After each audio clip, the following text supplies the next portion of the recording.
Welcome to the Church of Thomas. Pope and female priests, 3-18-11. The Catholic Church basically established the idea that Peter's church, the one that they followed, was not to have any female representation. It wasn't really represented in the teachings of Paul. He actually had women that were leaders in the church, and all through the Bible there are women who are leaders, heroines, and famous figures. It's very interesting that the Catholic Church has relegated females to a lesser position that cannot be in contact with God, to be lesser. There are a couple of verses that I'd like to start out with. Reconciler Gospel of Thomas, verse 21. The Apostle Mary Magdalene asked Jesus, "What are your students like?" And Jesus said, "They are like children playing in a field which is controlled by bullies. When the bullies of the field come saying, 'We will let you stay if you play by our rules,' the children, seeing the lies, will undressed, unashamed, taking nothing the bullies offer with them, and they will leave the field." Reconciler Gospel of Thomas, verse 61. Jesus said, "Two will sleep in a bed, and one will die, and the other will live."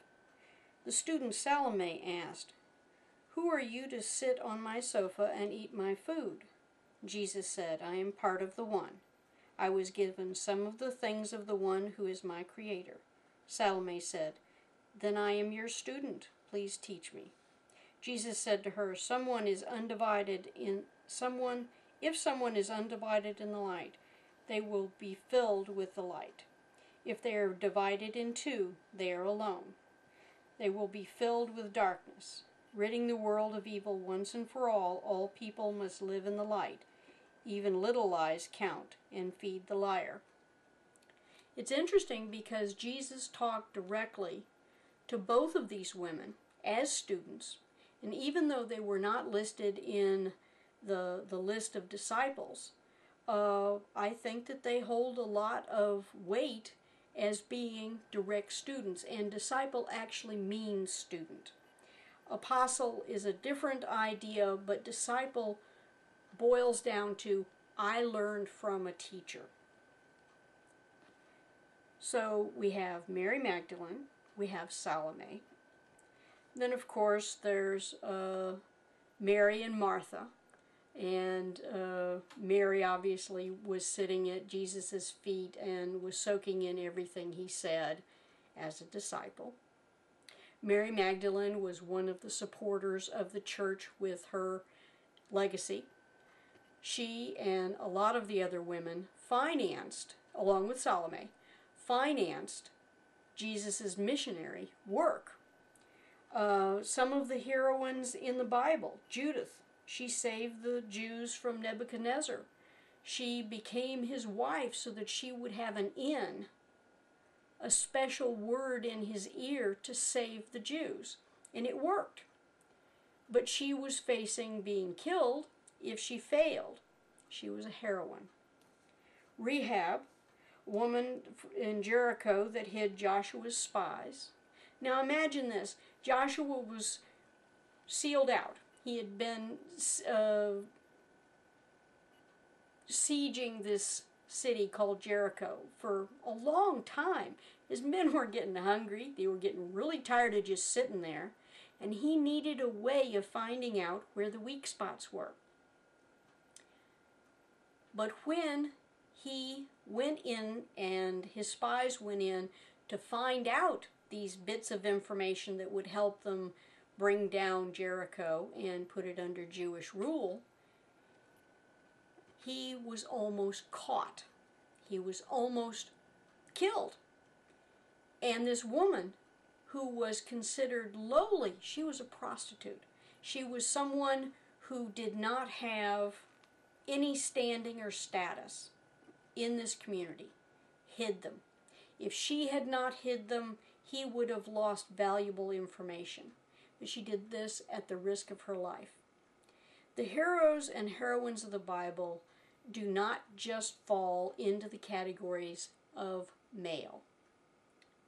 This being said, recognizing the idea that women are half of the population and half of the heroines in the Bible, it is interesting to look at how the Christian church, as represented by the Catholic Church, has shifted the balance towards men only.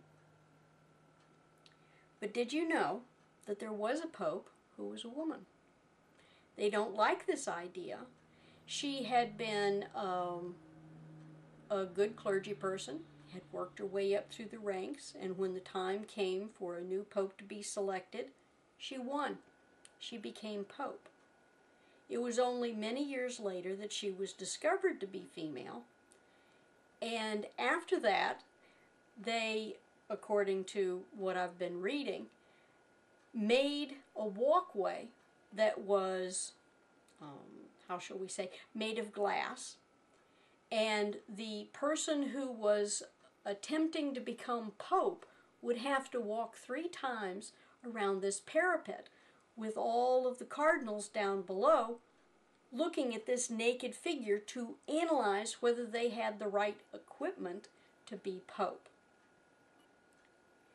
It's a farce to exclude half of the religious and inspired people of the world, of the Catholic Church, by relegating them to servant roles instead of leadership roles.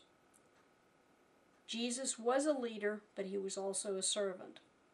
I think women actually epitomize that more than many of the men that I have seen in clergy positions. God bless the whole world, no exceptions. Age